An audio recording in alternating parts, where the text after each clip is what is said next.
Сәлеметсіздер ме? Анян асайо. Бүгінгі шығарылымда кәріс халқының мәдениетімен танысып, қазақ халқымен ұқсастықтарын айтатын боламыз. Корея Республикасы Корей түбегінде орналасқан Шығыс Азиядағы мемлекет. Астанасы Сеул қаласы. Екінші дүниежүзілік соғыстың нәтижесінде КСРО Кореяның солтүстігін, ал ақш оңтүстігін өз қарамағына алды. Сөйтіп ел Солтүстік Корея және Оңтүстік Корея болып екіге бөлінді. Қазірде Оңтүстік Корея табысты экономикасымен, жоғары білім беру жүйесімен, мықты медицинасымен және озық технологиясымен танымал ел. Ханбок кәріс халқының ұлттық киімі. Бұл киім ашық түсті маталардан тігіледі. Ханбок сөзі кәріс киімі деген мағынаны білдіреді.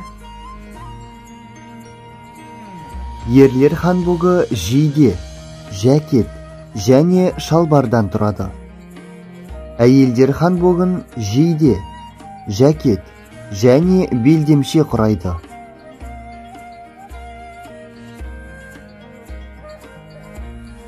Чусок кәрістердің дәстүрлі мейрамы. Мейрам молшылықтың және шүкіршіліктің көрінісі. Өйткені халық күзге дейінгі жинаған өнімдерін мейрам ретінде тойлайды. Мейрам кезінде кәрістер ұлттық киімдерін киіп, ұлттық тағамдарын әзірлеп, ата-баба рухына тағзым етеді.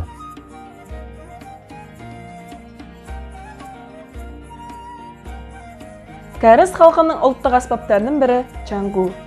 Чангу екі жақты ұрмалы аспап. Сырланған ағаштан жасалып, екі жақ беті терімен қапталады.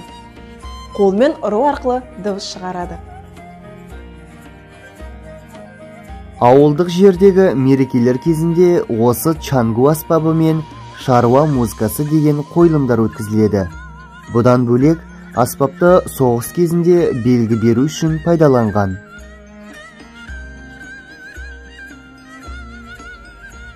Корея асханасының тағамдары жалпы ащы болып келеді. Себебі олар тағамдарына дәмдеушілігі өте мол қосады. Сондықтан да тағамдарының көпшілігі сарғыш қызыл түске ие.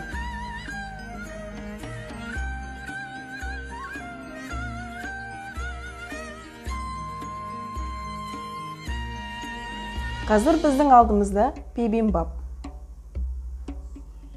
кимпап, кимчи және рамьон. Бізге ас болсын.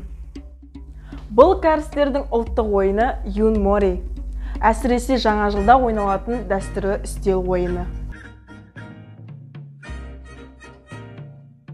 Бұл ойын әдетте кәрістердің эстрадалық шоуларында ойналады.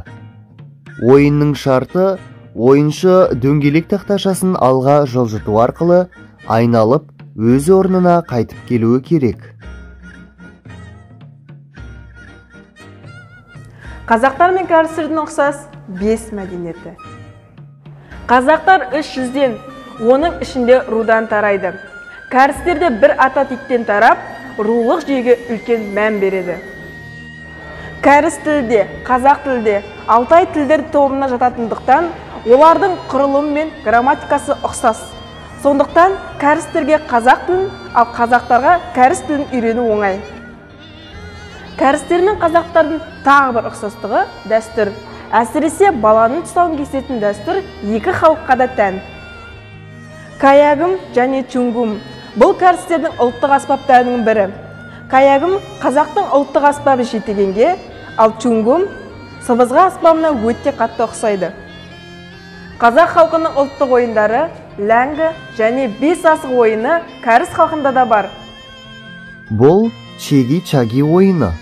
Ойын шарты қазақтың ләңгі ойынымен бірдей. Конги-нори ойыны. Асықпен ойналатын 5 асық ойынына ұқсайды. Ерекшелігі кәрістер бұл ойынды тастармен ойнайды.